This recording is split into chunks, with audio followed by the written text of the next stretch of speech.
حضرت محمد صلی اللہ علیہ وسلم نے فرمایا، بہت جلد قبول ہونے والی دعا یہ ہے کہ انسان کسی غیر موجود کے لیے غائبانہ دعا کرے۔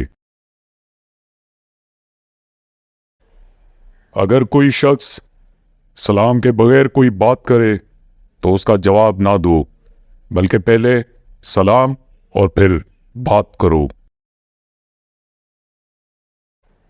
رسول اللہ صلی اللہ علیہ وسلم نے فرمایا، اپنے بارے میں خیر کے سوا کچھ نہ کہو، کیونکہ جو کچھ تم کہتے ہو فرشتے اس پر آمین کہتے ہیں۔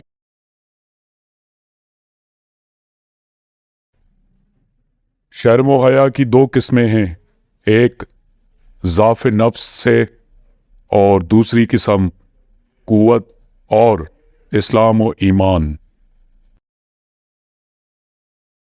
پوچھا گیا، جنت کتنی دور ہے؟ آپ صلی اللہ علیہ وسلم نے فرمایا، جنت 2 قدم پر ہے، پہلا قدم نفس پر رکھ دو، دوسرا قدم جنت میں ہوگا۔ حضرت محمد صلی اللہ علیہ وسلم سے پوچھا گیا کہ کون سی دعا زیادہ سنی جاتی ہے؟ تو آپ صلی اللہ علیہ وسلم نے ارشاد فرمایا، رات کے آخر کا اور فرض نماز کے بعد کی دعا۔ آپ صلی اللہ علیہ وسلم نے فرمایا، جب بندہ کہتا ہے یا رب یا رب یا رب، تو اللہ تعالیٰ فرماتا ہے، لبیک عبدی، مانگ تجھے عطا کیا جائے۔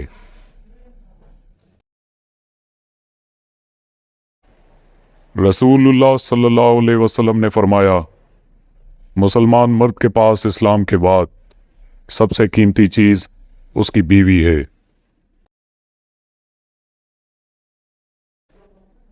نبی کریم صلی اللہ علیہ وسلم سے پوچھا گیا کہ نجات کا ذریعہ کیا ہے؟ آپ صلی اللہ علیہ وسلم نے فرمایا، اپنی زبان قابو میں رکھو اور اپنے گناہوں پر رویا کرو۔ رسول اللہ صلی اللہ علیہ وسلم نے فرمایا، کیا میں تمہیں جہنمی لوگوں کے بارے میں نہ بتاؤں؟ سخت مزاج، بد اخلاق اور تکبر کرنے والا جہنمی ہے۔ نبی کریم صلی اللہ علیہ وسلم نے فرمایا، جو شخص کھانا کھائے اور دانتوں میں کچھ رہ جائے، اسے اگر خلال سے نکالے تو تھوک دے اور زبان سے نکالے تو نگل جائے۔ جس نے ایسا کیا اچھا کیا، اور نہ کیا تو بھی حرج نہیں۔ رسول اللہ صلی اللہ علیہ وسلم کا فرمان مبارکہ ہے، اللہ تعالیٰ سے زیادہ غیرت مند کوئی نہیں۔ اسی وجہ سے اللہ نے ظاہری اور باطنی، پوشیدہ اور چھپی ہوئی ہر قسم کے فواحش، بدکاری و بے حیائی کو حرام کیا ہے۔ حضرت محمد صلی اللہ علیہ وسلم نے فرمایا، دنیا سے بچتے رہو، مجھے خدا کی قسم یہ دنیا ہاروت و ماروت سے بڑی جادوگر ہے۔ حضرت محمد صلی اللہ علیہ وسلم نے فرمایا، وضو کرنے سے پہلا کلمہ پڑھ لیا، اللہ تعالیٰ وضو کے ہر قطرے پر ایک فرشتہ کھڑا کر دے گا، جو قیامت تک کلمہ پڑھتا رہے گا، جس کا ثواب کلمہ پڑھنے والے کو اور سب کو بتانے والے کو قیامت تک ملتا رہے گا۔ آپ صلی اللہ علیہ وسلم نے فرمایا، اگر جھک جانے یعنی عاجزی اختیار کرنے سے تمہاری عزت گھٹ جائے تو قیامت کے دن مجھ سے لے لینا۔ آپ صلی اللہ علیہ وسلم نے فرمایا، میری امت کے تمام لوگوں کے گناہ اللہ بخش دے گا، سوائے ان لوگوں کے جو گناہ کر کے لوگوں کو فخر سے بتائیں کہ ہم نے یہ گناہ کیا ہے۔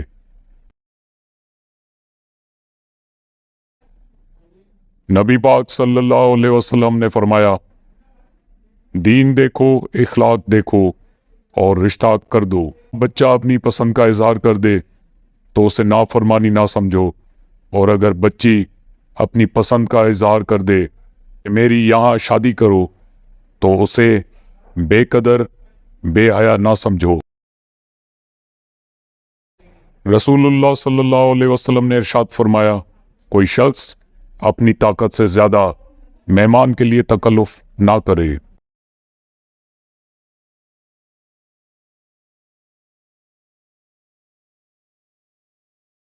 اور جتنی بھی چیزیں ہیں ان سب کے خزانے ہمارے پاس ہیں، اور ہم ہر چیز کو اس کے مقررہ انداز سے اتارتے ہیں، اور یہ دنیا کی زندگی دھوکے کا سامان ہے، اس کے سوا کچھ نہیں۔ دنیا کی زندگی آخرت کے مقابلے میں ایک متاع قلیل کے سوا کچھ بھی نہیں۔ اللہ نے مومنوں سے ان کے جان و مال جنت کے بدلے خرید لیے ہیں۔ تباہی اور بربادی ہے ہر اس شخص کے لیے جو دوسروں کے عیب ڈھونڈتے اور لوگوں کی پیٹھ پیچھے برائیاں کرتے ہیں۔ جان لو کہ اللہ ہی کے ذکر سے دلوں کو اطمینان نصیب ہوتا ہے۔ کیا تم نہیں جانتے آسمانوں اور زمین کی بادشاہت صرف اللہ ہی کے لیے ہے، اور اللہ کے سوا نہ کوئی تمہارا دوست ہے اور نہ کوئی مددگار۔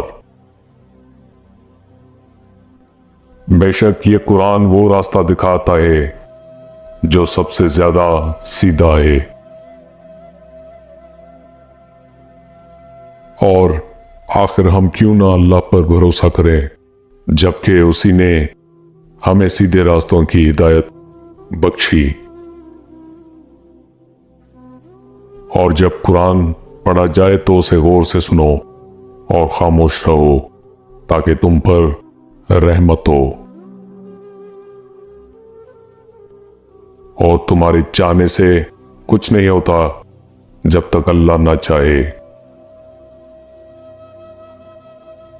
اللہ نے فرمایا، ڈرو نہیں، میں تمہارے ساتھ ہی ہوں، سب کچھ سن بھی رہا ہوں اور دیکھ بھی رہا ہوں۔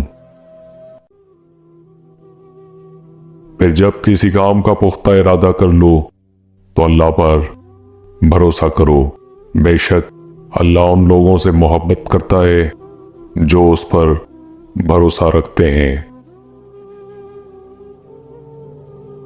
ہم نے اس قرآن میں لوگوں کے لیے ہر طرح کی مثالیں بیان کی تاکہ وہ نصیحت حاصل کریں، اور بے شک ہم نے قرآن کو نصیحت کے لیے آسان بنا دیا، بس کیا کوئی ہے نصیحت حاصل کرنے والا؟ یقین کرو اللہ کا وعدہ سچا ہے، بس یہ دنیا کی زندگی تمہیں کسی دھوکے میں نہ ڈال دے۔ جو کچھ تمہارے پاس ہے سب فانی ہے، اور جو کچھ اللہ کے پاس وہی باقی رہنے والا ہے، اور دنیاوی زندگی تو ایک کھیل تماشے کے سوا کچھ نہیں۔ اور یقین جانو کہ متقیوں کے لیے آخرت کا گھر کہیں زیادہ بہتر ہے۔ تو کیا اتنی سی بات تمہاری عقل میں نہیں آتی؟ آخرکار تم سب کو لوٹ کر اپنے رب ہی کے پاس جانا ہے، پھر وہ تمہیں بتا دے گا کہ تم دنیا میں کیا کچھ کرتے تھے۔ کیا تم لوگوں سے ڈرتے ہو، حالانکہ اللہ اس کا زیادہ حقدار ہے کہ اس سے ڈرا جائے۔ اور جب بات کہو تو انصاف کی کہو، خواہ معاملہ اپنے قریبی رشتہ دار ہی کا کیوں نہ ہو۔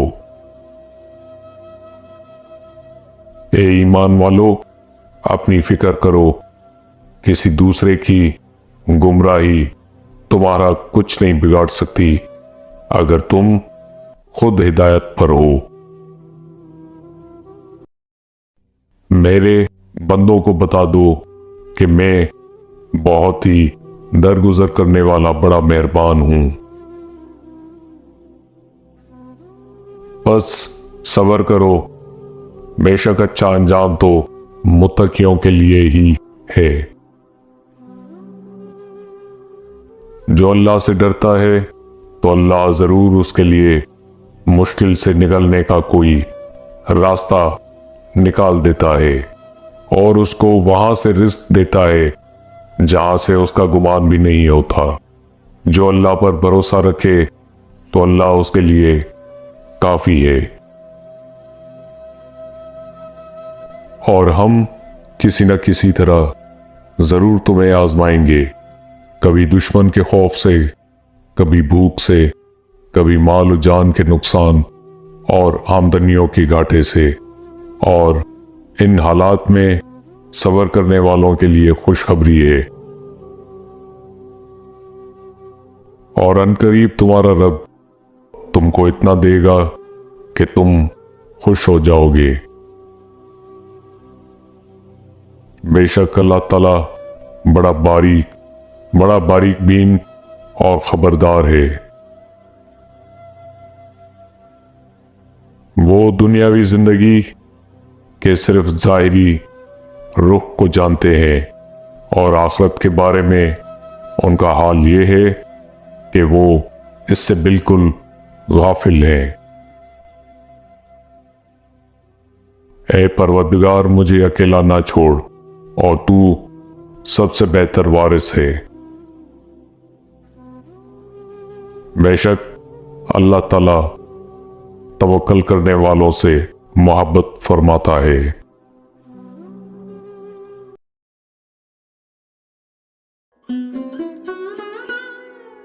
اصل کام دل میں ہے، اپنے دل کو بیدار کرو، کیونکہ جب دل پوری طرح بیدار ہوتا ہے پھر اسے کسی دوست کی ضرورت نہیں۔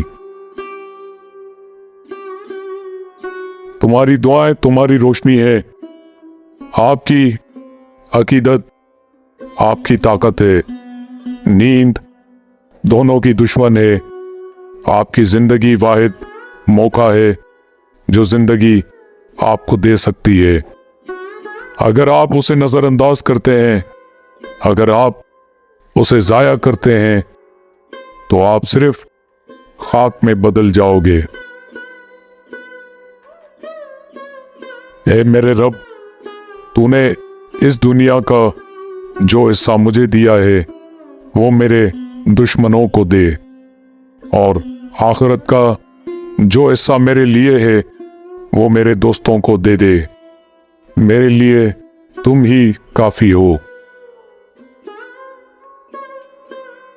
اللہ تعالیٰ اس کی روزی سے انکار نہیں کرتا جو اسے برا کہتا ہے، پھر وہ کس طرح اس کی روزی سے انکار کر سکتا ہے جس کے دل میں اللہ تعالیٰ کی محبت بہتی ہے۔